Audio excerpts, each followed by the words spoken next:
Hello YouTube. Today in the Naughty Librarian we are going over episode 8, the season finale of MAYFAIR Witches, and I've got to say, this season has really turned itself around for me, and that's a very rare thing. Like when the first 5 episodes were rough to get through, and then 6, 7, and 8 came along, and it kind of changed the game. I am astounded by how excited I am for this, frankly. Anyway, let's get into what actually happened in this episode. So again, the episode hops back and forth between lots of characters all the time. I'm just gonna kind of condense things for clarity, so let's go. This episode starts exactly where the last episode ended. Rowan, she has been shot in the shoulder, and she is chasing Creepy Coroner through the woods because Creepy Coroner just shot and killed Tessa. She's out for some revenge time. Lasher finally makes an appearance after he's been missing all this time, and he shows up and he's like, Rowan, you've got to stop, girl. You've been shot. Send me. Like, this is what I do. Rowan's like, all right, fine. Lasher, go get Creepy Coroner. Handle this. And Lasher's like, with pleasure. Like, he's so happy about it. So Lasher, he just like ghost runs away after Creepy Coroner. And he catches up to Creepy Coroner, who is hiding in like this little wooden shack. And Lasher's like, ooh, it's barbecue time. So he like sets the little like shack on fire with Creepy Coroner trapped inside. Some type of poetic justice here. He was about to try to burn a witch, now he's burning himself. So, you know, there's some equality there, I suppose. But while Lasher is doing this, he kind of mind melds with Rowan. So she is seeing everything he's seeing, and they're both having a great time watching this guy burn to death, you know? Maybe they're bonding. It's a strange bonding activity, but why not? We're gonna put a pin in that for a second. We're gonna hop over to Cortland. Cortland has a very big part in this episode, and I just want to point out that all the way back in episode 1, I was saying never trust Cortland. Cortland's up to no good. I've read the book, and I didn't want to give spoilers. Also, trigger warning for sexual content. There is some rough stuff ahead, so just be aware. So Cortland, he's back at the house. He's with Jojo. Jojo gets a call from the family, and they confirm they found Tessa. She's dead. All of these witch hunters are also dead. There's a fire. Rowan is missing. You know, mass hysteria. There's a lot going on here. So she tells Cortland, and Cortland's like, what? Rowan's missing? You gotta go find Rowan. Call them back. Go find Rowan right now. And he's just like really harping on this Rowan thing. And Jojo's like, oh my God, why are you so obsessed with Rowan? Like, this is weird. Like, what is going on? Tell me what's going on. I'm your daughter. And he refuses because, you know, Cortland's a selfish little jerk. So she leaves, and Cortland, he immediately calls up his good buddy Albrecht over at the Talamasca. So speaking of the Talamasca, we're gonna go over to Cyprian's story because he also has a huge part in this episode. So something is rotten in the state of Denmark of the Talamasca. We have discovered this last episode. And that being said, Cyprian also knows there has to be more to the situation going on here than just he's too close to the MAYFAIRs and he overstepped his like job initiative. So he's like, okay, you know what? I'm gonna investigate. Hey boss, hey Albrecht, guess what? I'm sorry, I lost my cool. You're right. Let's be friends. Like, he gives him his hand, and Albrecht, you should have looked at his hand. He's not wearing his gloves. He's gonna do his powers on you. So they do. They shake hands, and it confirms what, you know, Cyprian was suspecting. Albrecht is the one who has the power to erase. And this is when the bombshells start coming and they don't end. So, you know, Albrecht can erase. Obviously, it was Albrecht himself who erased the elevator back a few episodes ago. So the evidence of Deirdre's murder was gone. And why did Albrecht do that? Oh yeah, Cortland asked him to, because Cortland not only owns the hotel while Deirdre was killed, he's the one who hired the hitman to kill her. Cortland's a dick. So now that Cyprian knows the truth, he can't allow Albrecht to erase his mind. So he gets out of this mind erasing by telling Albrecht, hey, guess what? You really want this prophecy to come true? Well, guess what? I am the father of her child. I'm part of the prophecy. If you mind wipe me, I can't do my part in the prophecy and it won't come true.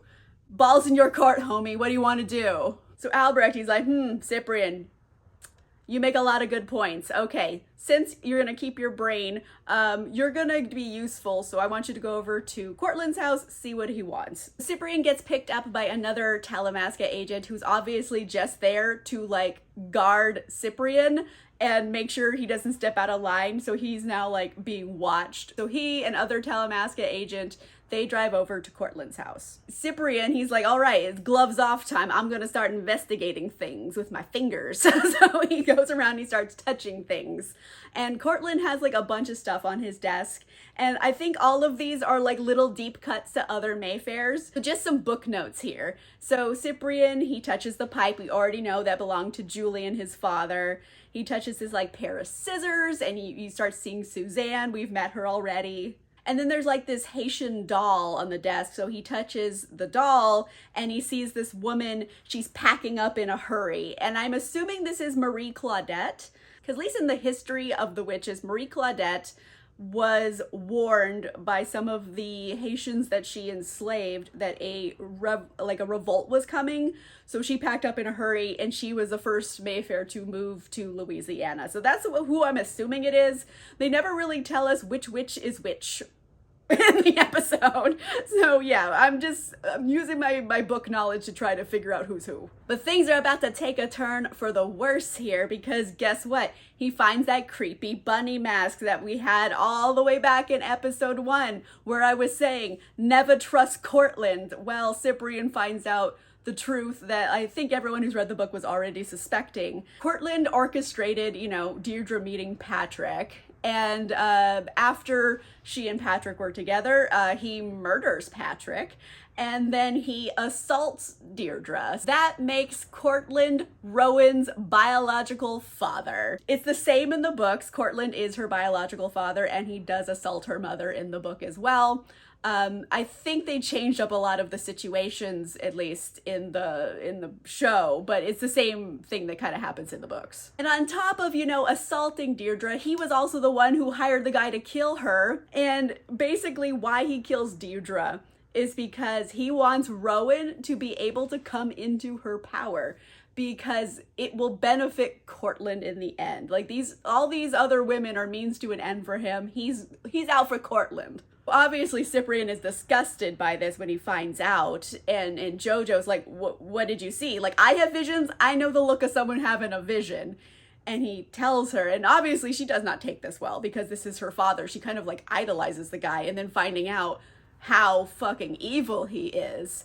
However, Jojo is a really cool character, and I think she's really strong and interesting, and I would love to see more of her next season, because I don't think Jojo is in the books. He might have had a daughter named Josephine, but Josephine was never really a big deal in the books. Like, he has some sons and daughters, but they've never really done a whole lot. So I like that they're giving her more of a story here, and I think she's really interesting, because after she gets over the initial shock of finding out her father is a murderer and a rapist, she's like, you know what? No, I'm not okay with this. I'm helping you, Cyprian. I can't let this happen. So she takes the hero route. So now that she's teamed up with Cyprian, she takes him over to the Mayfair house, because they're going to go find that bone doll, because they're trying to figure out what this prophecy is that the Talamasca and Cortland are so obsessed with having come to fruition. Cyprian uses his powers on the bone doll, and he gets this flashback. We find out the exact prophecy from Lasher himself. The prophecy is,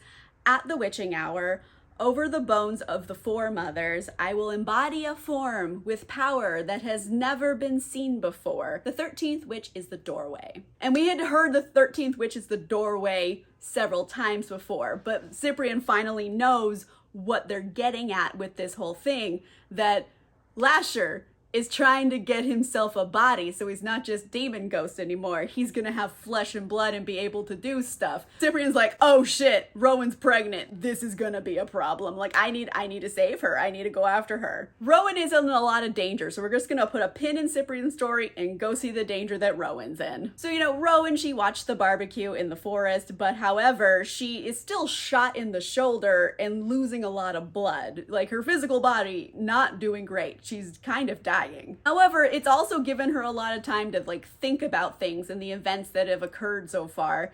And she's even piecing things together enough to know these are all related events, like her mother's death, Tessa's death, and her being here at all and like thrust into this magical world, all is connected to each other. There's something more to the story. Like, she has figured this out, even though she has massive blood loss. So Lasher comes back to Rowan. He's done killing creepy coroner. And, you know, Rowan's not doing well, but he's like, Rowan, no, you can't give up. You have to keep going. Go into your power, because if you delve really deep into your powers, you're going to find out all of your ancestors' knowledge. That's where the answer lies. So Rowan goes down the rabbit hole, kind of literally. She's finally in this like root-filled tunnel that we've been seeing like every episode when she uses her powers. Now she's there in her mind. And Lasher follows her, and he takes her back to the place where this all began, Suzanne's house back in Scotland. And there's this like strange language all over the roots and on the walls of the house. And they hold the secret to basically Rowan developing her full powers. And Rowan's like able to tap into these words, even though I don't think she can read them. But she's basically kind of levels up magic-wise, and she's able to heal her own wounds. She's able to fix her bullet hole. She has a gash on her hand from when she like gave blood for like the scrying last episode. She's all physically healed up. She figured out how to do it. Lasher is just straight up rock hard right now. He is so happy. This is exactly what he wants for Rowan. He needs her to be more powerful because it's going to help him get what he wants. And Rowan's also getting high on all these new magical abilities she has, and it's all kind of rather seductive, which is the other half of what Lasher wants, because all of this, you know, power coursing through her veins, the blood loss, and also like Lasher starts throwing all of this like real unconditional devotion right at Rowan, and I think it's like a perfect recipe for Rowan to finally like go to the dark side. Like, I feel like Rowan is choosing to go to this other dark side of herself. So in this dream world, Rowan and Lasher just dream bang the bejesus out of each other all over Suzanne's house. And this was also something I guess Lasher needed to do in order to have his plan come to fruition. Because in doing so, like, it made him able to like merge with Rowan's fetus. So now the baby is a Lasher baby, essentially. And I mean, in the books it's a little different because they don't have to be sexually together for this to happen. Lasher just kind of like goes like right up her, just ghosts into her womb. But really, like, a lot of the book is just frankly unfilmable, so like they're changing some stuff. However, Rowan doesn't know any of this yet, so she goes to sleep after their bang fest. And then she wakes up later on and she's alone. And she's like, hello, is anybody here? Like, Lasher? And she's getting kind of worried because she's still in the dream world. Also, she looks down and she realizes she is way more pregnant than how she started off going into the dream. So yikes, body horror. Why am I so pregnant all of a sudden? And then things take an even bigger turn for the worse because the dream starts disintegrating around her. So she's like, oh my God, what am I supposed to do? And she just kind of hears Lasher say, I'll be with you again at the witching hour. And she's like, what the fuck is the witching hour? But she doesn't have time to think about that. The dream is collapsing. So she runs through the door. And this is where we kind of get the trip down Mayfair memory lane that I thought we were going to get with Cyprian last episode.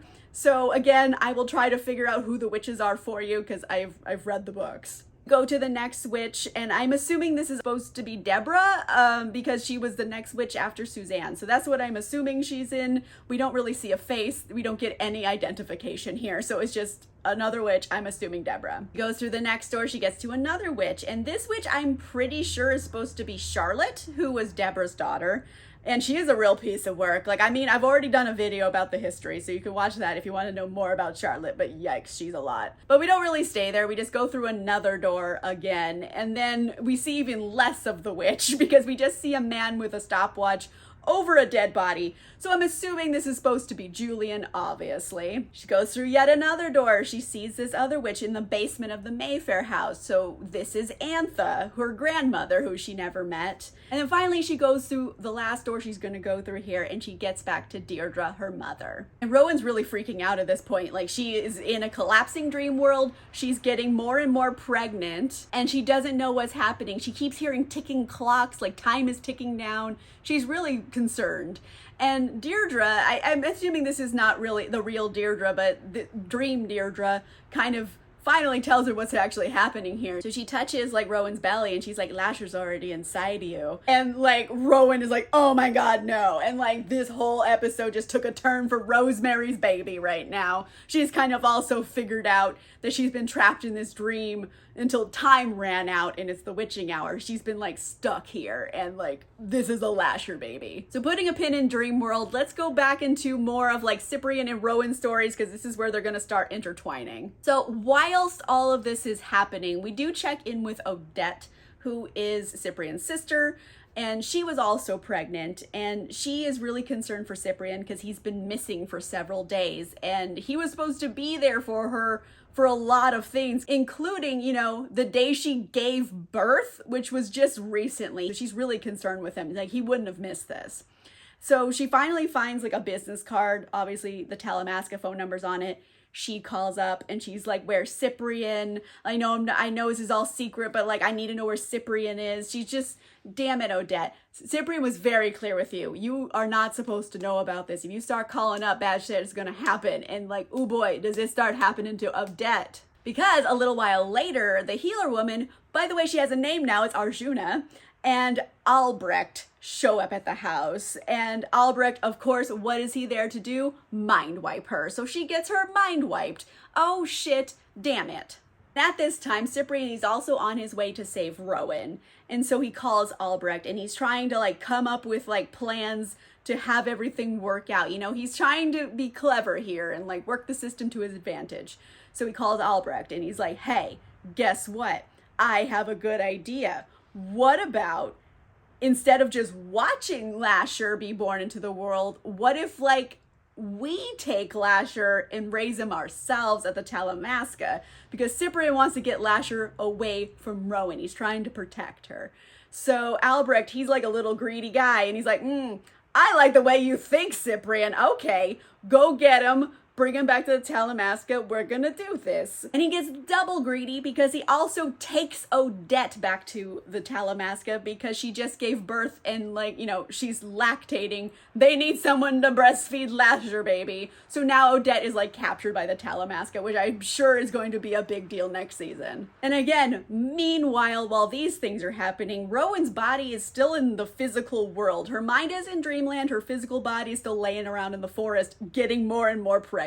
So Cortland, he goes and he finds Rowan. I don't really know how exactly he knew where Rowan was in the forest, but he finds her and he just drags her out of the forest, shoves her in the back of the car, and he's like, all right, time to get things going. So he brings her over to the Mayfair Mausoleum. You know, the part of the prophecy is over the bones of the foremothers, and that's where they all are. So Rowan, she finally wakes up. I think everything has now come to a point where everything's connecting. The witching hour is here. She wakes up, she's in a mausoleum, she is mega pregnant, she is freaking out. But guess who comes to her to help her out? Suzanne. The ghost of Suzanne comes, and she was a midwife, so she's a perfect person to be there with Rowan right now. And she's like, it's okay, I'm going to stay with you the whole time. I'm gonna help you. I'm Suzanne, and you're gonna give us Lasher. She's very excited about Lasher baby because, mind you, Suzanne, huge fan of Lasher. Lasher saved her life. She wants a Lasher baby. Us in the future now, we know Lasher is nefarious.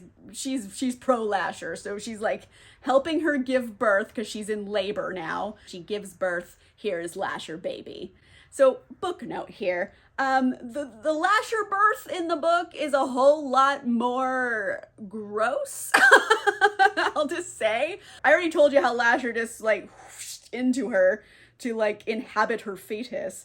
And then as soon as he does that, Rowan immediately goes into labor. Like, it's just like, whoosh, labor. And like Lasher baby kind of literally crawls out of her. Ew, right? And then like as soon as Lasher baby is out, immediately starts growing and morphing till he gets to full-grown man baby size. So he's a full-grown man, but like with baby skin. Like, ew! I mean, like, luckily the show doesn't do full-grown man baby, but they gave me a scare when Rowan's holding her baby and the face starts morphing, and I was like, oh no. But luckily they're going a different route here because full-grown man baby is frankly just too much. However, seeing this baby's face start morphing freaks Rowan out. She's like, nope, not dealing with this. She tries to run off. Mind you, she's in a mausoleum. There's really not a lot of places to go. And so, you know, baby Lasher just kind of following around its mom. Mind you, it was literally just born. It's a newborn. It's up and crawling around. So instead of doing full-grown man baby, they're just doing accelerated aging. And then we have the big showdown here because Cortland's in the mausoleum, Rowan's in the mausoleum, Lasher baby's between them. Cortland wants this Lasher baby because he thinks he can control the Lasher baby and it will give him power. But mind you, we're not dealing with normal Rowan, we're dealing with dark side Rowan right now. And Rowan's like, no, no, no, no, no. If anybody's gonna get this power, it's gonna be fucking me. So, you know, she claims Lasher baby as hers. And this gives her a lot more power immediately. And she tries to use her powers against Cortland. And we're all expecting a head explosion, right? Nope, he doesn't die. It doesn't work on him. So Cortland, he's like, ha ha ha! Guess what? Lasher told me he'd make me immortal if I helped him, like, fulfill the prophecy. I'm immortal. You can't hurt me. Na na na na na. Like, just being a little bitch. And Rowan's like, okay, fine then. Throws a different kind of spell at him. And guess what? She turns him to stone full-on Medusa style. None of this happened in the books. We're in like brand new territory here. And here's the really like fucked up part of this is that, yeah, guess what? Cortland's immortal. Now he's a statue, a living one. He has to live as a statue forever. This is like a really fucked up spell to do to him. But basically he deserves it because Rowan's like, guess what? I know everything Lasher knows, and Lasher knows like a fuck ton about you. I know what you did to my mother. I know what you did to me. I know all this evil shit you did. Good luck being in a statue forever. Fuck off. So like Rowan is scary when she wants to be. So Rowan, she leaves the mausoleum. She has her Lasher baby. And Cyprian's there. And it's kind of like a big reunion here where she's like, Cyprian, you're here. And like, this is their baby. And at first she's like, okay, like she does love, you know, Cyprian. And she's like, oh, let's go back to the MAYFAIR house and we'll be like happy family, you and me and our baby. Like, let's go raise this baby together. But as they're walking away from the mausoleum, she notices the car that he came in and it has another person in it, his guard from the Talamasca. So she starts getting suspicious. And she's like, what's this about, Cyprian? Do you want to go to the MAYFAIR house with me and raise this baby? And he's like, yeah, just get in the car.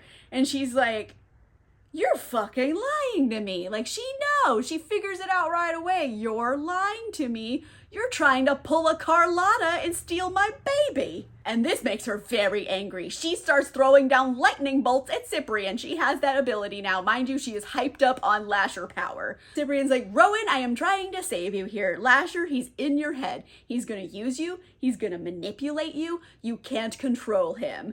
And then, like, for real, Rowan has such a baller, like, last moment of this episode because she's like, no, Cyprian, you can't control me. She's the bad bitch in town. So she's like, nope, not going with you. She turns off. She's going her own way with her Lasher baby. Rowan's betting on herself at this point. Credits. End of season.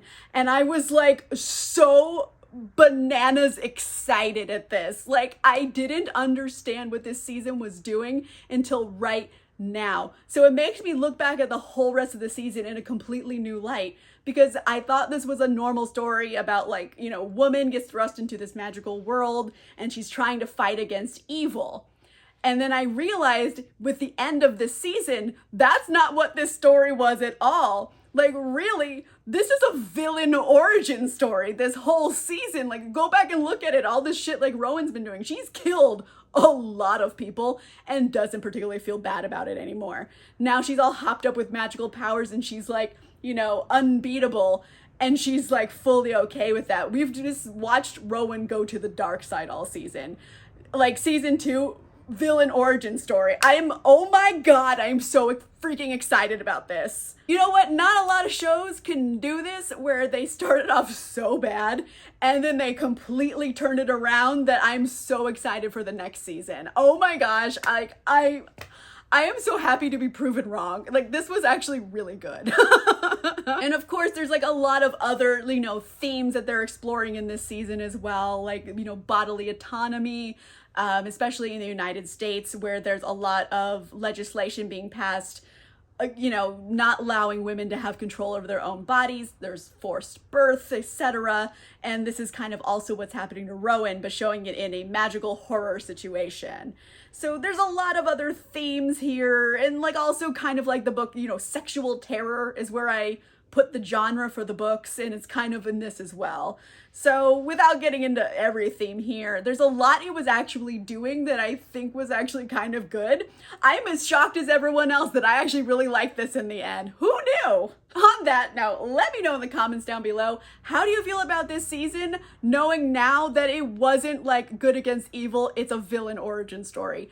How are you feeling? Like, I am so freaking excited. Let me know in the comments down below, or like, hey, what do you think is gonna happen in season 2? Comments down below. If you like this video, make sure you give it a like, and if you want to see more videos, make sure you subscribe, and if you want cool exclusive content, including early access to videos and a book club, you can consider becoming a channel member or a patron. Links for that are in the description down below. And on that note, I will see you guys soon. Goodbye!